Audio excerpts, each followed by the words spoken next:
recebê-lo neste lugar. Dizemos que és bem-vindo, que podes morar aqui.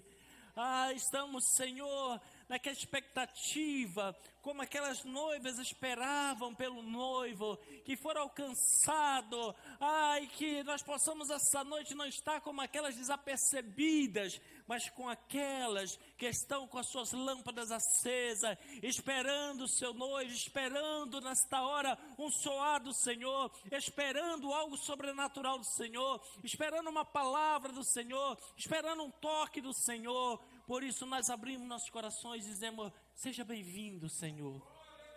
Seja bem-vindo, Senhor, não apenas para uma visitação em nossas vidas, em nossos corações, não apenas para uma passagem, mas para que o Senhor venha morar em nossos corações, venha morar em nosso espírito, venha renovar, fazer tudo novo, que essa noite, neste lugar, a Tua presença venha trazer esse renovo sobre nossas vidas e nossos corações neste lugar. Senhor, nós cremos que uma palavra do céu, um soar do céu, um bradar do céu, Senhor, muda completamente a nossa história, a nossa vida. Por isso nós dizemos: seja bem-vindo, seja bem-vindo. Tens um coração, tens corações essa noite para que o Senhor faça morada permanente. Se isso é uma verdade, se expresse diante do Senhor. Diga a Ele: pode vir, Senhor. Aleluia! Louvado seja o Senhor para sempre. Shalom, Igreja do Avivamento. Que bom que você veio, que bom que você está na casa do Senhor. Que bom que podemos estar juntos neste dia que o Senhor nos deu para louvar e para engrandecer o seu poderoso nome. Amém? Glória a Deus. Queridos, obrigado. Hoje o Senhor nos tem dado uma palavra que eu quero compartilhar com você. E eu tenho certeza que o Senhor tem uma chave para virar em nossas vidas, em nossos corações, de um entendimento, que talvez você esteja carregando um peso, uma bagagem que não precisa, mas que o Senhor hoje quer mudar o contexto dessa história. Amém, queridos? Depois que o Senhor me deu essa palavra, que eu estava meditando, eu observei que muitas vezes a gente acha que encontrou algo novo, que inventou a roda, né? Onde eu até conversar com uma pessoa e disse assim: muitas vezes a gente quer inventar roda, mas a gente muitas vezes só precisa fazer ela girar, né? Porque ela já existe. E em cima da palavra que o Senhor me deu, eu descobri que até o tema da palavra tem tudo a ver com uma frase de um grande homem que marcou a história mundial, principalmente no seu país, nos Estados Unidos, que foi o pastor Martin Luther King, que na década de 50, 60, lutou muito pela igualdade dos direitos entre as pessoas de etnias diferentes, raças diferentes na terra norte-americana. E ele usou uma frase que dizia assim: ainda não sou quem deveria ser, porém já não sou quem eu era. Amém, querido? Ainda não sou quem deveria ser, porém já não sou quem eu era. Amém? Debaixo dessa palavra, querido, eu quero ler 2 textos da palavra de Deus. E eu gosto muito de, quando lemos a palavra de Deus, buscarmos os textos correlatos na Bíblia, que às vezes amplia a nossa visão de um entendimento daquilo que Deus quer falar para nós. Quero narrar para você, em 2 textos da Bíblia, um jantar que Jesus participou.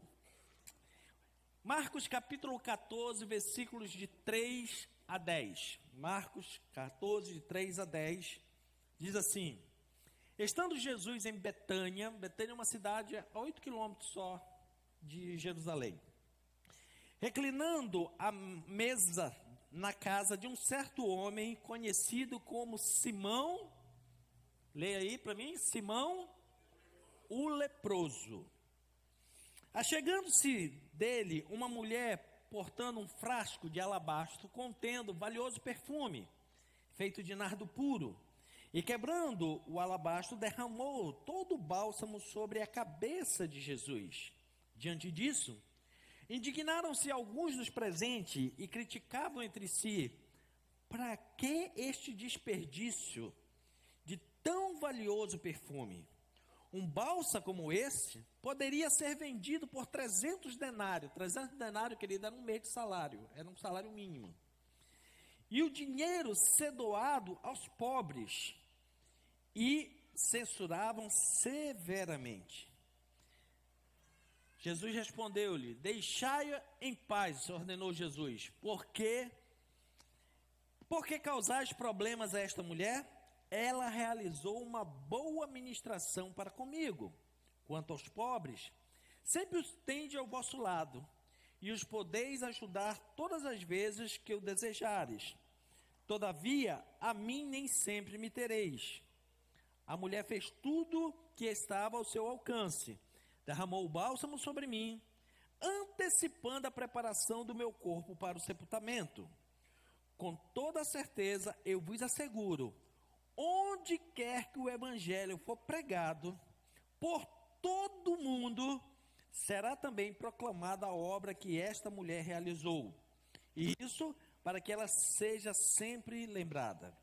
E depois disso, Judas Iscariote, um dos 12, foi encontrar-se com os chefes do sacerdote com o propósito de entregar Jesus. Ok? Vamos ler a mesma narrativa do mesmo fato em outro evangelho, em João capítulo 12, versículos de 1 a 8. Nesse aqui é até mais amplo, vai dando mais nome de pessoas que envolvidas nesta situação.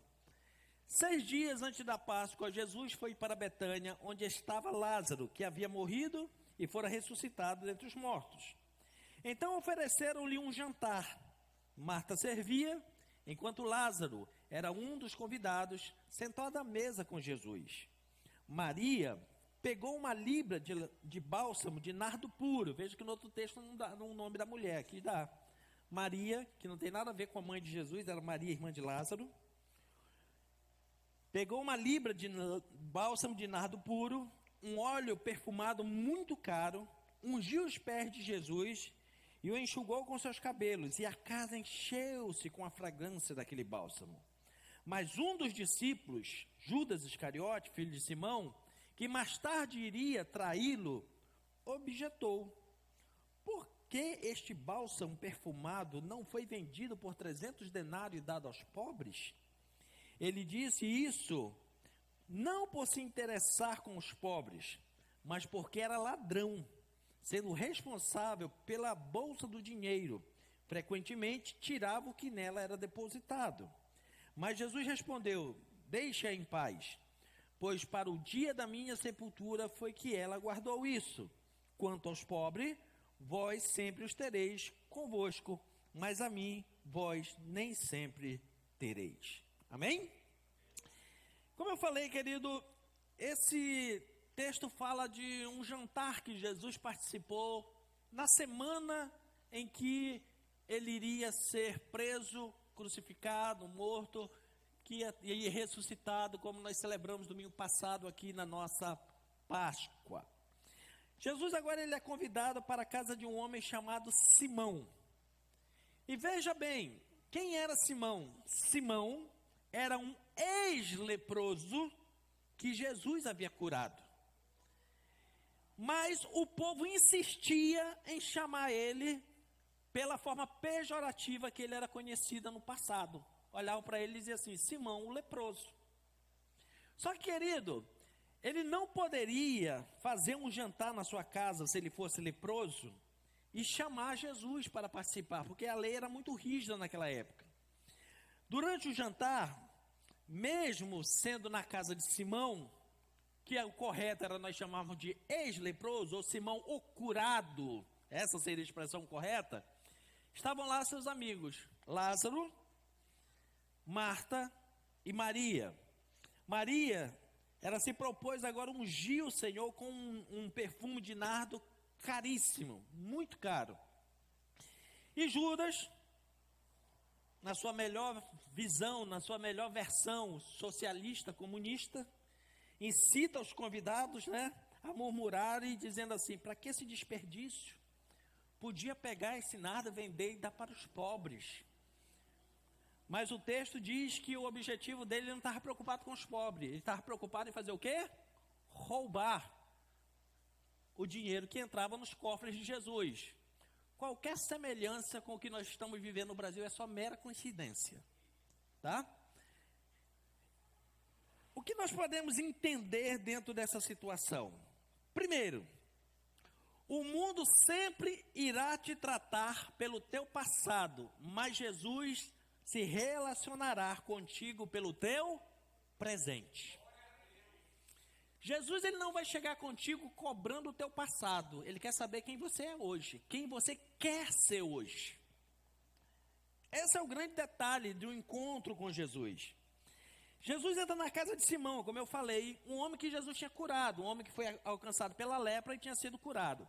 A lei judaica, ela era muito rigorosa. Quando alguém era alcançado pela tsara, que era a lepra, ele não podia mais morar na sua casa e nem dentro da cidade. Ele tinha agora que morar fora da cidade, porque naquela época a cidade era muradas para se proteger dos inimigos. Ele tinha que morar fora da cidade, em alguma caverna, algum lugar fora, para que não contaminasse as pessoas, porque lepra naquela época, o que nós conhecemos hoje por hanseníase, não tinha cura conhecida na época, e o toque poderia transmitir a doença. Então, a pessoa, quando ela era acometida, ela não podia morar na sua casa, não podia morar com a sua família, não podia morar na sua cidade, ela tinha que morar fora da cidade. E quando ela precisava entrar na cidade para pegar comida, pedir comida, alguma coisa, ela tinha que entrar gritando: impuro, impuro, imundo, imundo, para que as pessoas afastassem, para que ninguém tivesse contato com ela. Se Jesus estava sentado na mesa comendo com esse homem, é porque esse homem não era mais leproso. Ele já havia sido curado, inclusive ele estava ali em gratidão ao que o Senhor tinha feito por ele, servindo um jantar, e Jesus era um convidado especial, dizendo: ó, Jesus, muito obrigado, porque se não fosse o Senhor, eu não tinha voltado para minha casa, eu não tinha voltado para minha família, eu não tinha voltado para a minha vida, e eu quero hoje agradecer. E faz um jantar de gratidão, um jantar de agradecimento. Até porque, querido, as pessoas eram tão excluídas na época, quando era leproso, que ela era considerada, chamada dentro da cultura de Israel, como uma pessoa sem vida. Uma pessoa estava viva fisicamente, mas era chamada uma pessoa sem vida. E algumas pessoas de Israel eram consideradas assim. Quem? O leproso era um deles. A mulher que era estéril também era considerada assim. Uma pessoa sem vida. Então, o leproso era pior, que ele era expulso da cidade. A mulher estéril ainda podia morar com a sua família, mas o leproso, ele era totalmente excluído. Agora ele está na sua casa, e Jesus agora é convidado. Esse homem agora tem uma gratidão imensa no seu coração. Mas como é que todo mundo conhecia ele? Simão, o leproso. Só conhecia ele pelo passado dele. Não conhecia pelo que Jesus estava fazendo na vida dele. Porque Jesus só não apenas curou aquele homem. Jesus, além de curar aquele homem, o coração daquele homem se converteu ao Senhor de uma tal maneira que, se existia um propósito agora no coração daquele homem, era de gratidão. Na verdade, Simão era para ser conhecido como Simão, o agradecido. Simão, o adorador. Era assim que era para conhecer ele. Mas as pessoas passavam e diziam assim: ah, Jesus está na casa de Simão, o leproso. Não olhavam o que o Jesus já tinha feito, transformado a vida daquele homem, o nível de gratidão no coração daquele homem. Na verdade, aquelas pessoas, elas usavam esse adjetivo, mas usavam de forma errada. Sabe por quê? Porque a palavra que demonstrava, chamava alguém de leproso, era tissarua. Tissarua. Essa era a palavra hebraica para leproso. Mas quando Jesus entra na vida deste homem, Jesus fez uma mudança tão pequenininha que mudou toda a história dele. Jesus agora está na casa não mais de alguém que tinha a tissarua, que era a lepra. Mas agora ele entra na casa de um homem que era conhecido como Tissanua, que quer dizer humilde. Se puderem projetar para mim as duas palavras, eu agradeceria. Você vê que uma pequena mudança mudou totalmente a história. Veja, Simão era considerado leproso e na palavra hebraica era Tissarua. Jesus tocou na vida dele, mudou uma letra só e mudou a história dele. Agora ele era conhecido como Simão humilde. Um toque de Jesus. Um toque. Muitas vezes, sabe o que acontece nas nossas vidas? É que nós ficamos esperando assim, que Deus venha assim com uma avalanche, que Deus venha um poder, venha fazer um negócio assim extraordinário, muito grande. Mas querido, quando a gente se aproxima de Jesus, basta um toque dele, basta uma palavra dele, basta um gesto dele para mudar completamente a nossa história. O toque de Jesus mudou totalmente a história daquele homem. Aquele homem agora passou a ser um homem humilde, um homem temente a Deus, um homem derramado na presença de Deus. Então, querido, não se deixe levar pelo que o mundo já apontou do seu passado, da sua vida. O que eu quero te dizer hoje, que Jesus, aquele que nos ama, aquele que morreu na cruz do Calvário, Ele não está preocupado com o teu passado, Ele não está preocupado com o meu passado, Ele está preocupado tão somente, é que o meu e o teu coração esteja hoje aberto neste lugar, para Ele dar um toque, e um toque será suficiente para mudar toda a tua história, para mudar toda a tua vida, por mais que o mundo coloque ainda rótulos sobre você, mas o importante é o que você se aproximou do Senhor, e o nível agora de comunhão e intimidade que você tem. Veja o que aconteceu na vida daquele homem. O homem era leproso, morava totalmente destituído. Jesus entrou na vida dele. Um toque do Senhor na vida dele trouxe ele agora da solidão do passado, da exclusão do passado para a comunhão do presente.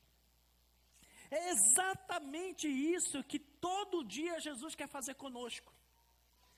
A Bíblia diz assim, ainda que teu pai e a tua mãe tenham te abandonado, o Senhor, Ele te acolhe. Ainda que você tenha sido desprezado no passado, você é redimido pelo Senhor, você é trazido de volta aos braços dele. Ainda que pessoas olhem para você lá no passado e acusem de alguma coisa, o Senhor, Ele olha para mim e para você e diz assim, dos teus pecados eu jamais me lembrarei, porque agora você se tornou filho, adotado, e tem os mesmos direitos que Jesus conquistou na cruz, que é nosso direito, é nossa herança. Esse é o grande detalhe de servir Jesus. Porque o mundo, querido, ele sempre vai olhar e vai mostrar por quê. Porque o passado de todo ser humano acusa. Passado de todo ser humano acusa. Não tem um que diga assim, não, meu passado pode revirar lá que... Meu irmão, nosso passado vira até tema de filme, né? Eu sei o que você fez no verão passado. Todos nós... Mas o Senhor Jesus, Ele, apesar que, veja bem, nós vivemos dentro desse planeta Terra, aqui nós temos o tempo, passado, presente e futuro. Jesus, como Ele vive na eternidade, lá não tem tempo, e isso é provado até cientificamente. Se alguém pegar um foguete, sair da atmosfera da Terra, ir para uma estação espacial, ir para a Lua, para um outro planeta, e ficar 40 anos lá, o sonho de consumo de todo mundo, não envelhece. Se você sair da Terra, digamos que você tem 40 anos de idade, você saiu, pegou um foguete, foi passar 40 anos lá fora e deixou um filho aqui com 2 anos. Quando você voltar 40 anos depois, biologicamente você ainda tem 40 anos e o seu filho já tem 42. Né? Tem gente dizendo assim, aonde que eu compro uma passagem, né? Hoje. Não. Elon Musk está fazendo aí umas viagens espaciais aí. Junte aí uns milhões de dólares que dá para fazer essa experiência. O que é que eu quero te mostrar com isso? É que lá fora, Deus, Ele não vive no tempo, Ele vive na eternidade. Então a Bíblia diz assim, Ele era, é e há de vir. Ele era, é e será. Ou seja, quando Deus olha do céu para mim e para você, Ele vê ao mesmo tempo acontecendo exatamente diante dele o nosso passado, o nosso presente e o nosso futuro. Mas sabe o que é que a Bíblia diz? quando você clama por Ele, Ele entra entre o teu passado e o teu presente com o sangue derramado da cruz. E Ele se posiciona entre o teu passado e o teu presente e declara: dos teus pecados eu jamais me lembrarei. Ele faz uma separação. O mundo não vai esquecer. O mundo vai continuar apontando, porque a Bíblia diz que o mundo está onde? Jaz no maligno. Mas para eu e você que estamos em Cristo, a Bíblia diz que agora nós nos tornamos nova criatura. O que aconteceu com as coisas passadas, as coisas velhas, elas se passaram. E eis que agora tudo se fez novo. Deus hoje está olhando para o céu para você, querido, e está vendo uma pessoa nova, com um coração aí aberto, humilde, para querer habitar, meu irmão. O mundo pode olhar e dizer assim: mas Simão ainda era um leproso. Jesus diz assim: o quê? Leproso? Nem sei o que é isso. Na vida desse homem? Não. Eu estou vendo um homem humilde. Eu estou vendo um homem agradecido. Eu estou vendo um homem grato. Eles gostavam tanto de apontar para o passado, e até o texto bíblico diz assim: quem era um dos convidados da festa? Lázaro. E como é que o pessoal olhava? Lázaro, aquele que morreu. Mas o homem estava vivo, Jesus ressuscitou. Não, mas esse Lázaro um dia morreu. O texto mesmo diz assim: Lázaro, aquele que Jesus ressuscitou. Todo mundo conhecia Lázaro pelo passado. Mas Lázaro não estava interessado se ele tinha morrido lá atrás? Não, ele estava interessado que Jesus ressuscitou, e ele estava diante de Jesus, sentado na mesa, Jesus falando, e ele dizer: sim, mestre, sim, mestre, sim, mestre. Por quê? Porque agora Jesus entrou na história dele e mudou completamente.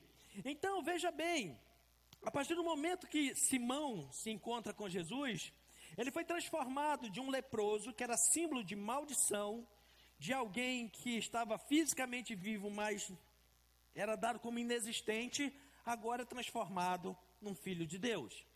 E se você acha, querido, que o mundo só apontou Simão, só apontava Lázaro, deixa eu dizer uma coisa: desde que o mundo é mundo, sempre o mundo vai apontar o nosso passado. Sempre. Nem Jesus escapou. Nem quem? Nem Jesus. Jesus agora está pregando na sinagoga, ensinando, e o pessoal chegava lá e dizia assim: mas como assim? Como que esse rapaz agora é pregador? Como que esse rapaz agora está aqui ensinando? Por acaso não é ele o carpinteiro, filho de José o carpinteiro? Jesus fazendo milagres e maravilhas, e eles olhando para o passado de Jesus de carpinteiro. Como se dissesse assim: o cara que nasceu carpinteiro não pode se tornar agora um profeta. O cara que nasceu carpinteiro não pode se tornar agora um mestre. Pode, porque quando você se encontra com Jesus, as coisas velhas se passaram, meu irmão. Eu vou repetir isso até o final da palavra: tudo se fez novo na sua vida. Você pode ser o plano de Deus na terra, independente do seu passado. Independente. Até Jesus, eles olhavam e diziam assim: mas não é ele o carpinteiro? Não é ele o filho do carpinteiro? Não é ele lá, o filho de José?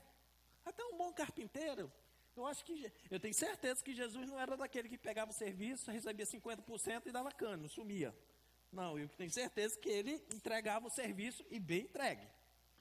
Porque senão já tinham acusado ele também. Mas até Jesus, querido, quando ele começou o seu ministério, não reconheciam ele como um mestre, não reconheciam ele como Deus, não reconheciam ele como filho de Deus, não reconheciam ele como Messias. Quando Jesus começou o seu ministério, muita gente não aceitou, porque só reconhecia pelo passado dele. Ele era um simples carpinteiro. Um simples carpinteiro. Por causa disso, alguns chegavam até a dizer o seguinte: como que um homem desse que era carpinteiro agora está dizendo que é o Messias? Ele não pode ser o Messias, é mais fácil ele ser filho de Belzebu. Ou seja, pegaram Jesus lá no passado e ainda esculacharam mais ainda. Porque disseram: olha, de carpinteiro, no máximo que ele pode evoluir para um endemoninhado.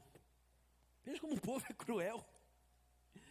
E Jesus, sendo o próprio Salvador na terra, sendo chamado como príncipe dos demônios, como Belzebu. Mas, querido, eu e você sabemos que nenhuma dessas acusações parou Jesus. Ele se tornou o Cordeiro de Deus que tira o pecado do mundo. Se fizeram isso com Jesus, será que não vão fazer conosco? É claro que vão. Vou lhe dar outro exemplo na Bíblia. Paulo, quando aceitou Jesus, Saulo de Tarso, que a Bíblia depois chama de Paulo, se alguém ensinou para você, porque Deus trocou o nome de Saulo para Paulo, não tem nada a ver com nada disso. É que Saulo é o nome em hebraico, que vem do nome Saul do Antigo Testamento, é o mesmo nome, e Paulo era simplesmente a versão grega do nome dele. Como o Novo Testamento foi escrito em grego, por isso que traduziram para Paulo. Quando ele teve um encontro com Jesus no caminho de Damasco, que ele agora foi transformado pelo Senhor, ele passa 3 dias lá cego.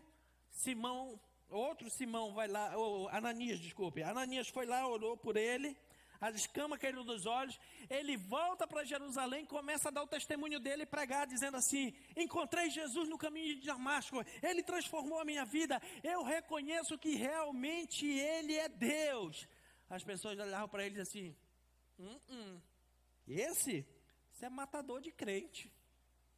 Isso é assassino. Como que agora ele vem dizer que é pregador do evangelho? Ele é um assassino, ele matava gente. Até uns dias atrás eu soube que ele entrou em um lugar e cometeu um crime. Muitas horas, querido, o mundo vai lá até pelos crimes que nós cometemos no passado. Mas Jesus, querido, ele olha a partir do momento que você permitiu ter um encontro com ele, e agora ele transforma um homem assassino, perseguidor do evangelho, no maior missionário da história da igreja. Por quê? Porque Deus, ele não olha pelo seu passado, ele olha o projeto que ele tem para o teu futuro. O projeto que Deus tem hoje, para mim e para você, é isso que ele está olhando. Se nós dermos uma volta lá no Antigo Testamento, querido, vamos olhar o caso de Moisés. Moisés foi outro. Começa toda aquela história, o Senhor livra ele é levado para ser criado no palácio de Faraó. Mas com um dia, ele já rapaz, saindo por lá, ele viu um egípcio batendo nos escravos judeus. Ele, tomado de ira, muito novo, muito sem regras, sem limite na vida, ele ataca o rapaz egípcio e mata. Muito impetuoso. E agora ele foge, vai embora. E quando na sua fuga, veja bem, o homem fugiu porque era um criminoso, um assassino. Essa é a grande verdade. Mas Jesus se encontrou com ele, porque não importa, querido, se você no passado, o que você cometeu, o crime que cometeu, você já pagou na cadeia ou não, não importa. O importa é que você se encontre com Jesus. É aí a chave que a gente precisa ter. No dia que alguém encontra com Jesus, uma chave é virada na sua vida e a sua história agora é outra. Deus se encontra com ele lá no Horebe. Uma sarça queimando, só por termos de curiosidade. Sarça queimando no deserto era a coisa mais normal que tinha. Mas como assim, pastor? Sarça é um arbusto pequeno que dá no deserto e qualquer reflexo, me dever do sol nas pedras, batia lá e elas pegavam fogo. Só tinha um detalhe, por ela ser uma planta muito seca, a combustão era muito rápida. O fogo vinha, poucos minutos, acabou. Moisés começou a ver uma sarça pegando fogo e disse assim, normal. Só que passou 1 minuto, 2, 10, 20, não sei quanto tempo, a Bíblia não diz, mas bastante tempo, e ele parou e disse assim, peraí, tem um negócio diferente. Sarça pegando fogo é normal, agora, não sendo consumida, não acabando o fogo, isso é que é diferente. E diz a Bíblia que ele diz, vou me levantar para ver que maravilha é essa. E na hora que ele se aproxima, o Senhor fala com ele, Moisés, tira a sandália dos teus pés, porque o lugar que tu estás é santo. Naquela hora o Senhor fala com ele, naquela hora o Senhor muda a vida dele, naquela hora o Senhor dá dons para ele, o Senhor enche ele de poder e autoridade e diz, agora você volta lá no Egito e liberta meu povo. Ele chega no Egito, Deus usa ele poderosamente, levanta cajado e vem praga, sai praga do Egito, e vai acontecendo e sacudindo até que ele leva todo o povo. Quando eles estão caminhando no deserto, sabe quem acusou o passado dele? A própria irmã dele. Porque a Bíblia diz que os nossos primeiros inimigos estão aonde? Na nossa casa. Quem mais conhece o nosso passado? O pessoal da nossa casa. E quem são os primeiros a acusar? O pessoal da nossa casa. Por isso é que você vai entender algo precioso. Justamente pelas maiores dores sendo da nossa casa, é que quando nós aceitamos Jesus, ele passa a nos chamar de filho, que ele diz assim: anda comigo que agora você vai ter uma nova família. Uma família que não vai te acusar. Uma família que vai agora tomar pela mão e vai te conduzir para o céu. A própria irmã dele começa a acusar ele, dizendo assim: engraçado Deus agora só falar com ele. Moisés está se achando que é o tal. Mas eu sei que quando ele fugiu daqui, ele casou com uma mulher cuxita, de um povo que nem conhecia Deus. Mas a Bíblia mostra que essa mulher era tão temente a Deus, que no dia que o anjo do Senhor se levantou contra Moisés, porque Moisés tinha desobedecido a Deus, ela correu e fez o que era para Moisés fazer, antes do anjo tirar a vida deles. Para você ver que mesmo sendo de um povo estrangeiro, ela era temente a Deus. Mas o que é que acontece? Mesmo Moisés sendo acusado pelo seu passado, antes até dessa situação da irmã dele, quando ele voltou no Egito e disse que ia libertar o povo olhar para ele assim: "Ih, rapaz, está achando que é o quê? A gente sabe o que você fez. Você fugiu daqui porque você matou um homem. Você tem um crime para pagar." Mas Deus agora entra na vida daquele homem. E aquele homem, de um assassino, fugitivo, ele se tornou um profeta e legislou, escreveu a maior parte de toda a lei do Senhor escrita nas Escrituras Sagradas. Porque, querido, mais uma vez eu quero te dizer, Deus hoje olha para mim e para você e diz assim: filho, eu estou interessado em você de hoje para frente, não é para trás. Se você cometeu um crime, um delito, um erro, o que foi, ele olha para mim e para você e diz assim: eu nem me lembro mais. Agora veja o tamanho do amor de Deus. Um Deus que sabe todas as coisas. Ele se autoimpôs uma amnésia para sequer lembrar dos nossos erros do passado. Mas isso não terminou só em Moisés. A gente tem também a história de Davi. Davi, um dos homens mais citados na Bíblia, o Salmo 55 diz que ele foi traído por um dos seus principais conselheiros, chamado Aitofel. E ele chega a dizer no Salmo assim: meu amigo Aitofel, de quem eu menos esperava. Quem era esse personagem bíblico, Aitofel? Aitofel, ele era avô de Betseba, a mesma que Davi teve um relacionamento adulterino. E agora, ele, sabendo de toda a situação que houve, do pecado de Davi, sabendo da morte de Urias, sabendo de tudo que aconteceu, ele agora move um plano, fomenta o coração de um dos filhos de Davi, chamado Absalão, e diz assim: vai lá e toma o trono do teu pai. Vai lá e toma o trono, mata ele. Por quê? Porque ele olhava para o passado, mas aí vem a grande chave. Sabe o que mudou a história de Davi? É que leia o Salmo 51, o Salmo 32 e o Salmo 39. São 3 salmos de oração de arrependimento de Davi, por causa desse erro que ficou marcado no coração lá do seu inimigo. De alguém que foi amigo, que se tornou inimigo, Aitofel. E agora esse homem, ele passa a ser perseguido, seu filho agora toma-lhe o trono, faz uma caçada contra Davi, Davi foge, no meio do caminho Absalão morre. E quando Absalão morre, a Bíblia não revela, mas a tradição judaica diz que Aitofel agora entrou num desespero tão grande que acabou por enforcar-se. E Davi foi restituído no trono. E sabe o que fez Davi sair daquele passado acusado por Aitofel e voltar para o trono? uma oração de arrependimento. Muitas vezes, querido, Satanás ele é especialista em trazer acusação na nossa mente, em trazer acusações. Mas hoje eu quero te dar uma chave aqui do reino de Deus. A Bíblia diz: quem tentará acusação contra os escolhidos de Deus, se é Deus que nos justifica? Se existe algum nível de acusação contra você, contra a sua alma, dizendo que você não pode, que você não consegue, apontando alguma coisa do passado para te travar, eu quero te dizer que basta uma oração de arrependimento diante de Deus, para que Ele mude totalmente a tua história, meu irmão, mude totalmente a tua vida. E tem mais uma: quando Deus entra e muda a tua história, a tua vida, Ele não leva você para o mesmo estado que ali do passado, como se nada tivesse acontecido. Ele leva você para o futuro e sempre vai colocar você numa posição maior do que da acusação do passado. Porque lá ele foi acusado. O Senhor agora leva ele para frente e começa a dar a ele instrução de grandes salmos. Foi depois desta acusação que Davi escreveu a maioria dos seus salmos.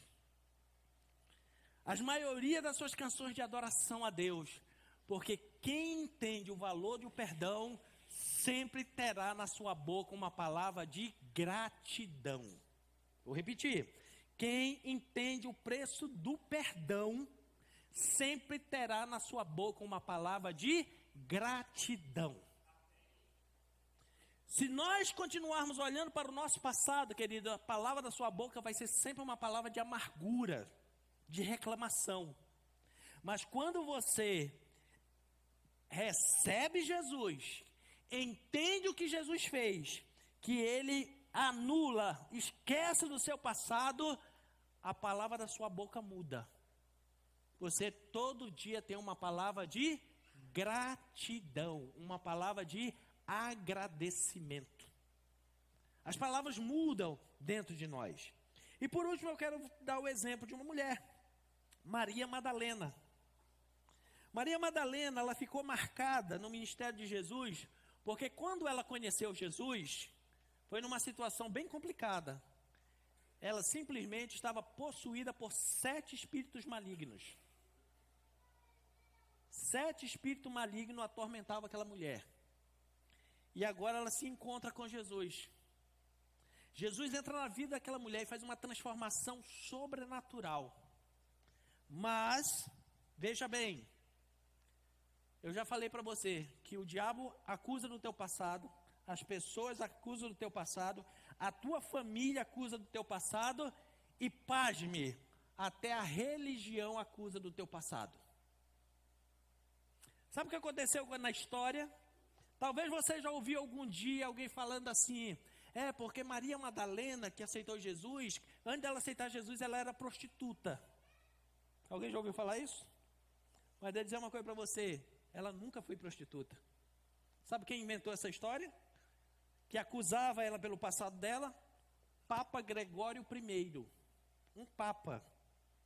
Foi que fez uma bula, não sei de onde ele tirou essa ideia, dizendo que Maria Madalena, quando conheceu Jesus, era uma prostituta. Por que acusava ela de ser prostituta? Porque era uma mulher atormentada por 7 espíritos malignos. Agora, o fato de alguém estar atormentado por um espírito maligno torna ele prostituto? Não. Não. Mas era a forma que na antiguidade mais se desprezava uma mulher, era quando acusava ela de prostituição. Hoje em dia não. Por um lado, até a mente humana evoluiu de tratar com respeito quem precisa fazer esses atos. Eu não vou entrar no mérito da questão aqui, mas pelo menos hoje é obrigado e deve-se ter respeito. Mas a própria religião, olhar para o passado daquela mulher. Agora veja bem, uma pessoa atormentada por espírito maligno. Agora deram para ela um passado que ela nem teve. Quem foi Maria Madalena no ministério de Jesus? Maria Madalena era uma mulher rica. Muito rica, por sinal. Viúva e muito rica. E quando ela encontrou Jesus, que ela estava oprimida e Jesus o libertou, Maria Madalena se tornou uma das maiores mantenedoras do ministério de Jesus. uma das que mais ofertou e investiu no ministério de Jesus. E por que essa mulher deu tanta oferta no ministério de Jesus? Meu irmão, quem entende o tamanho da sua libertação, será maior o tamanho do seu agradecimento. Quanto maior o tamanho da libertação que nós passamos, querido, pode ter certeza que maior é o nível de agradecimento dos nossos corações. Aquela mulher ficou tão grata a Deus, tão grata pelo nível de libertação, que se tornou a maior mantenedora do ministério de Jesus. Veja bem, querido, uma mulher que foi acusada por um problema espiritual de um passado que ela nem teve, mas ela se encontrou com Jesus. E quando Jesus transformou a vida dela, foi uma das discípulas mais fiéis de Jesus, uma das maiores colaboradoras. E quando Jesus foi preso e crucificado, que até os seus discípulos fugiram, ela permaneceu até o pé da cruz. E não só no pé da cruz, sepultaram Jesus, ela foi na porta do sepulcro e foi a primeira a testemunhar que a pedra do sepulcro havia rolado e Jesus havia ressuscitado. Alguém que teve acusado de um passado que ela nem teve, mas ela encontrou Jesus, e Jesus deu o privilégio dela ser a primeira testemunha da ressurreição de Jesus. Eu quero profetizar hoje na tua vida, meu irmão, que independente do que já acusaram você no seu passado, hoje você vai se tornar uma das primeiras testemunhas de grande milagre que Jesus hoje vai fazer na tua vida, vai fazer na tua casa, vai fazer através de você. E por mais que olhem no passado e digam assim, era um leproso, era prostituta, era isso, era aquilo outro, os céus vai lá e vai dizer, não, você é filho amado de quem Deus tem prazer, você é profeta da geração, você é boca de Deus nessa terra, meu irmão. É como o céu vai olhar para você, é como o céu vai dizer para você. Talvez o mundo olhe para você e diga assim, mas era um alcoólatra, era um viciado, era um beberrão. Ah, não tem problema, se Jesus entrar na sua vida e você disser, entra Jesus e mora. Ah, querido, você não vai ser mais o alcoólatra do passado, você não vai ser mais o viciado do passado, você não vai ser mais o dependente químico do passado, você vai ser o esplendor da glória de Deus nesse tempo presente, você vai ser um testemunho do poder de Deus. É isso que Jesus quer fazer para nós. Então, querido, hoje, quero te dizer, que se acusaram Jesus do seu passado, se acusaram o apóstolo Paulo, se acusaram Moisés, Davi, Maria Madalena e tantos outros heróis da fé, irmão, guarda seu coração, você não vai escapar não. Mas o que eu quero te dizer, querido, é que acima de toda e qualquer acusação, tem um Deus que olha para você e diz assim, olha para mim. Não olha para o seu passado, não. Não olhe para lá, olhe para mim. A Bíblia diz assim, olhai para o Senhor e sereis salvo. É para onde nós precisamos olhar. E eu quero, querido, chegar nessa palavra, num dos textos que mais eu sou apaixonado da Bíblia. Romanos capítulo 8.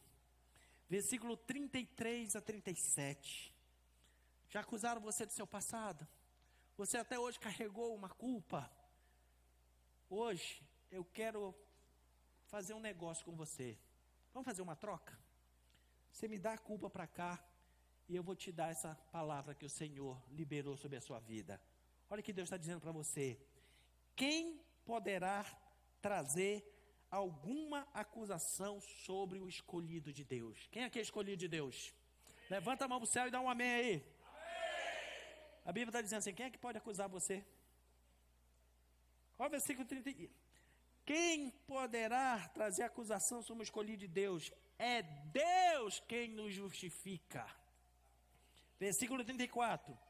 Quem poderá condenar você? Foi Cristo quem morreu, e mais, Ele ressuscitou dentre os mortos e está à direita de Deus e também intercede ao nosso favor. Oh, aleluia! Olha o que Jesus está fazendo.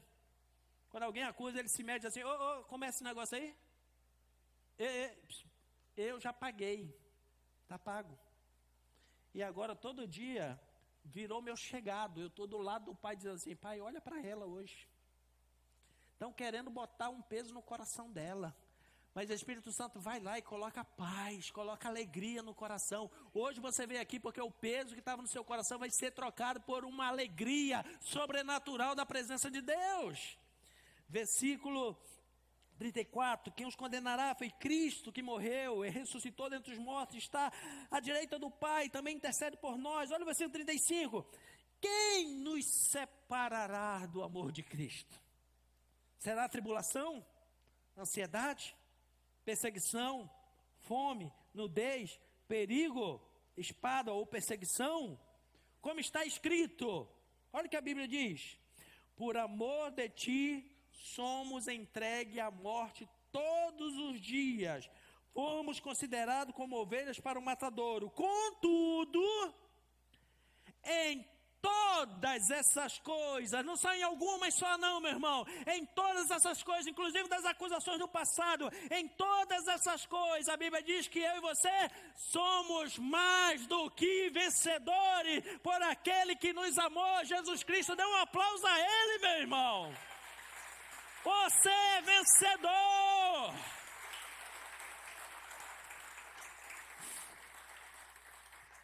Seu passado não pode impedir você de ser vencedor. As tragédias do seu passado não podem impedir você de ser vencedor. Você só será derrotado se você quiser. Mas você tem um intercessor lá do lado do trono do Pai, todo dia intercedendo. E qual é o objetivo da intercessão? Fazer você mais do que vencedor. Então, meu irmão, se mantenha firme. Se mantenha firme. Siga o Senhor. Não siga as acusações do mundo, do seu passado. Não. Não. Porque, querido, o nosso passado, ele vai querer fazer conosco como fez com Simão. Mesmo depois de transformado, queriam manter ele uma pessoa desprezível, sem vida. Qual o objetivo das acusações do passado? Tirar sua vida no presente. Vou repetir.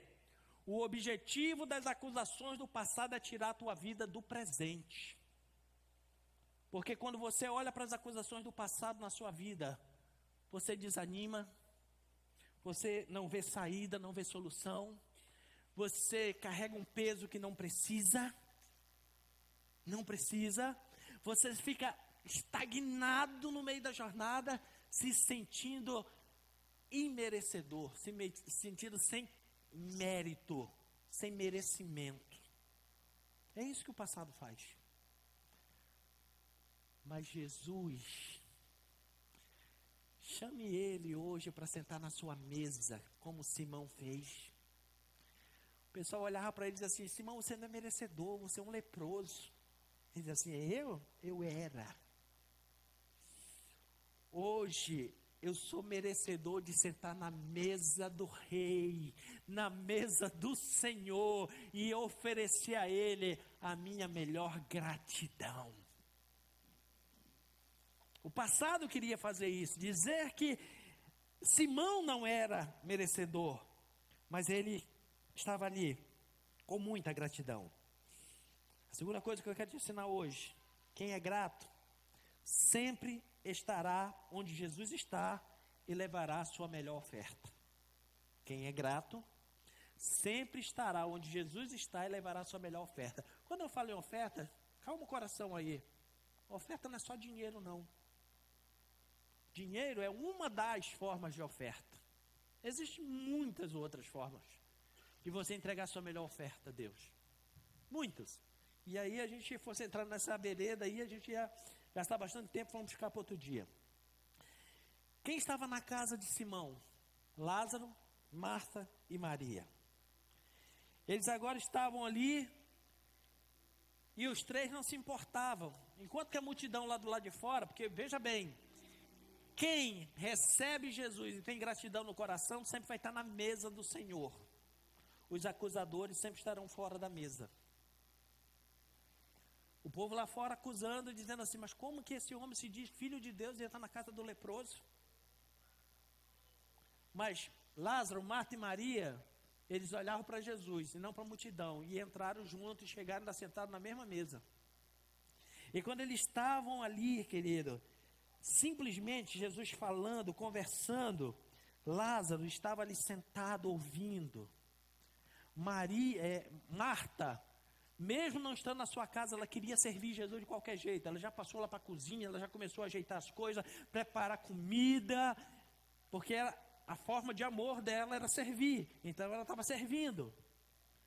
E agora Maria, com uma gratidão tão grande no coração, ela leva um perfume valiosíssimo.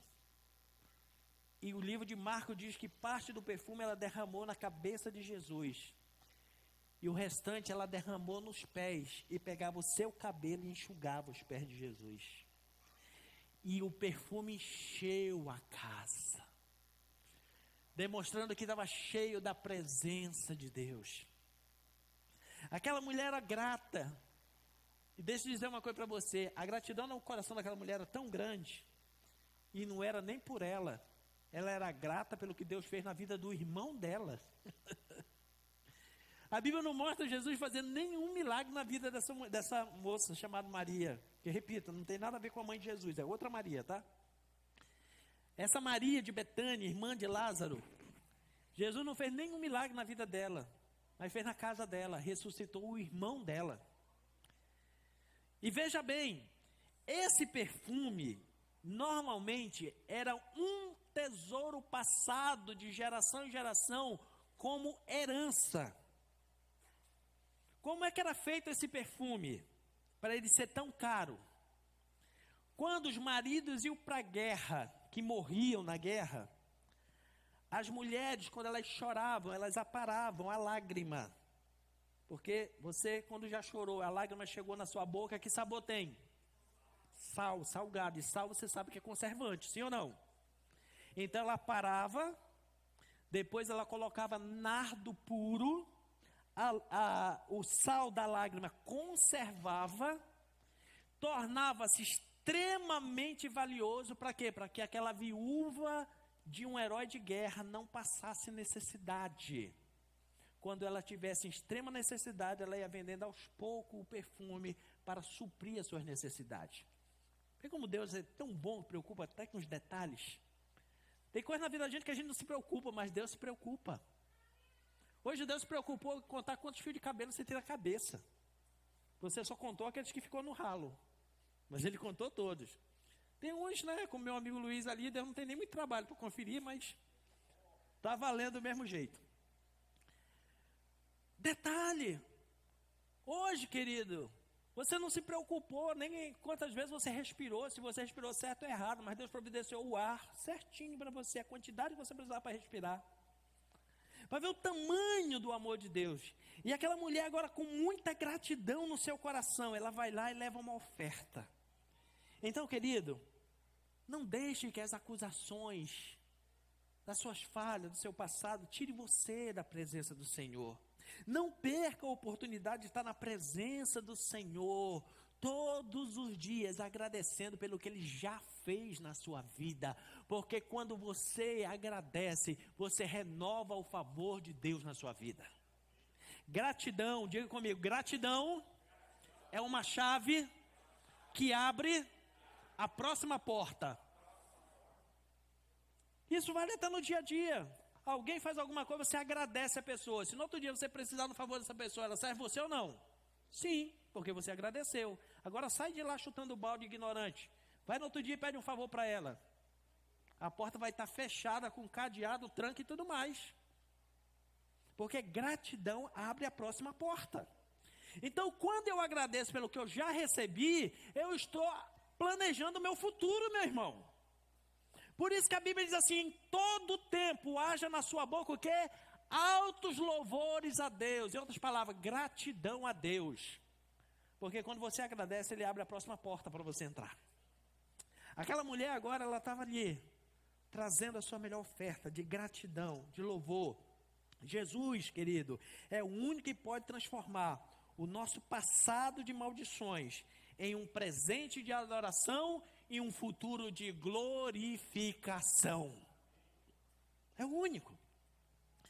Mas, mesmo quando você estiver nessa rota, vão aparecer os acusadores. Os acusadores do teu passado, querido. Por que é que você não tem que dar ouvido para os acusadores do teu passado? Porque os acusadores do teu passado são os traidores do teu presente. Vou repetir.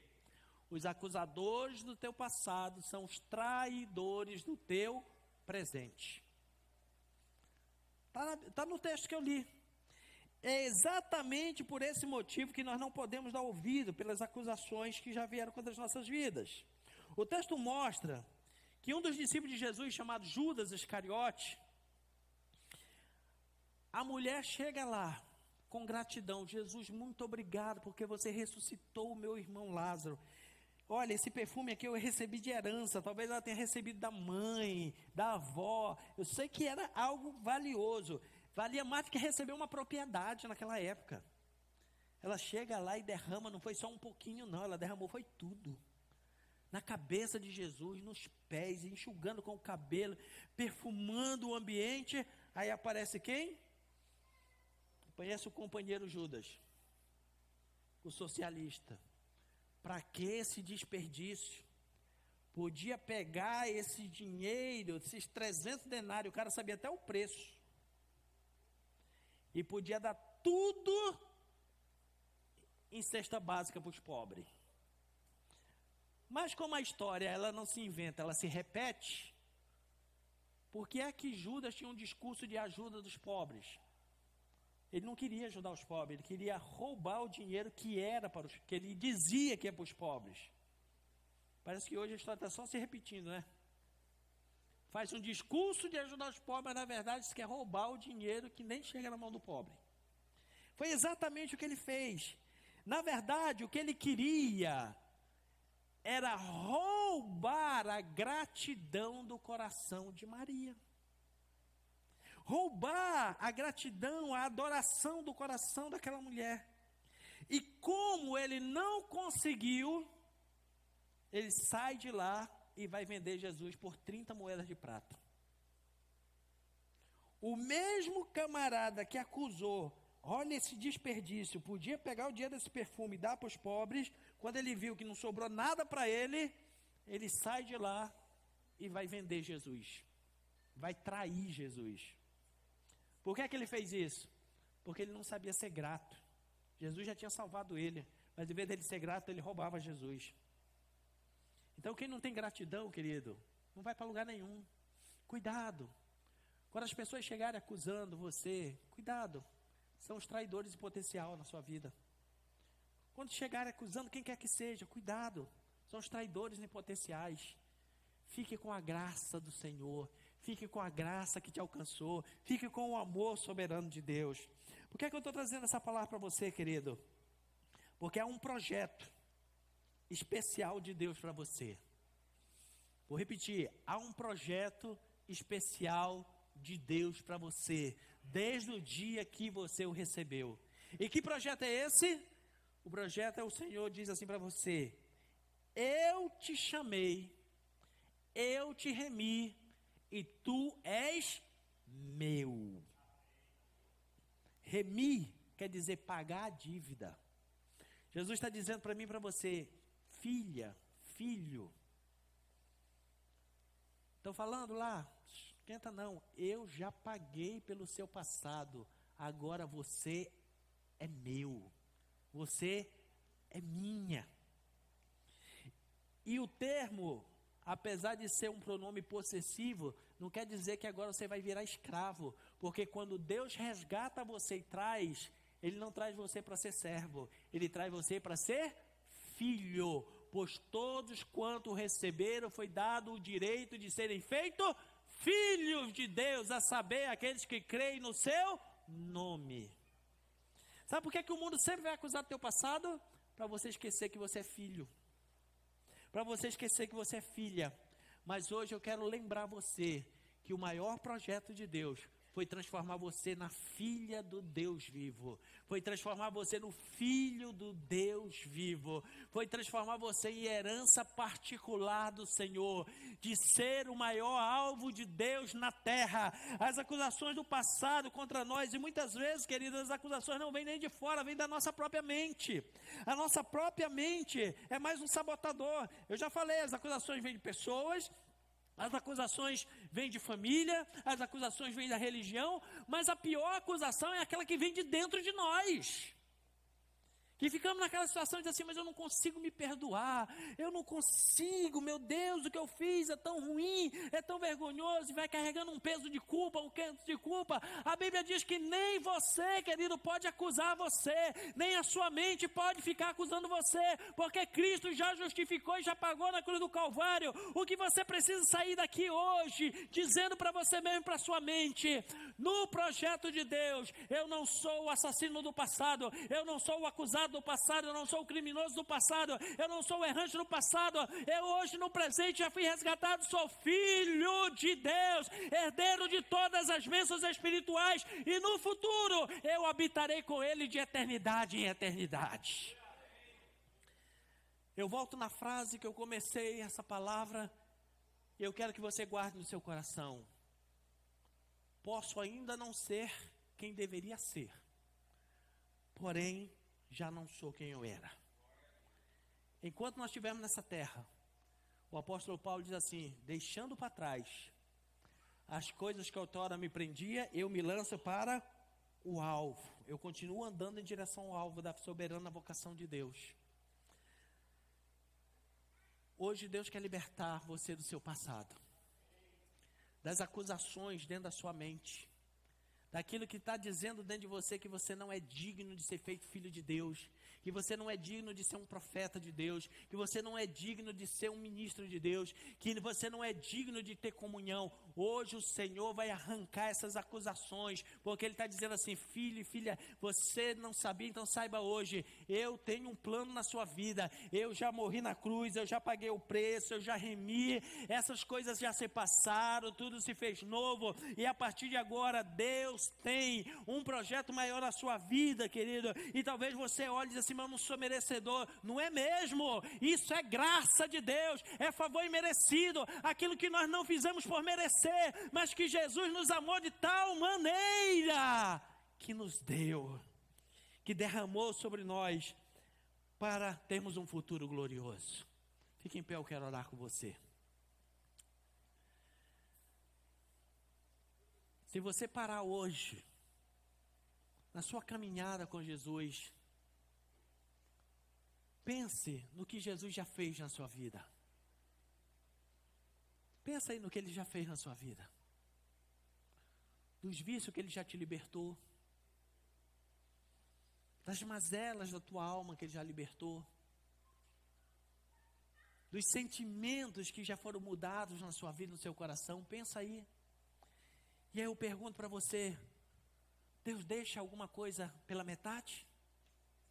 Deus abandona alguma obra?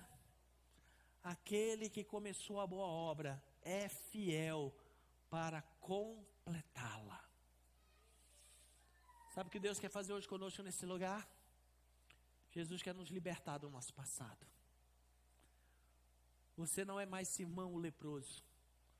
Você agora é Simão o adorador. Você não é mais o homem que foi banido por causa da lepra. Você agora é um filho redimido que tem direito a sentar-se na mesa do Senhor.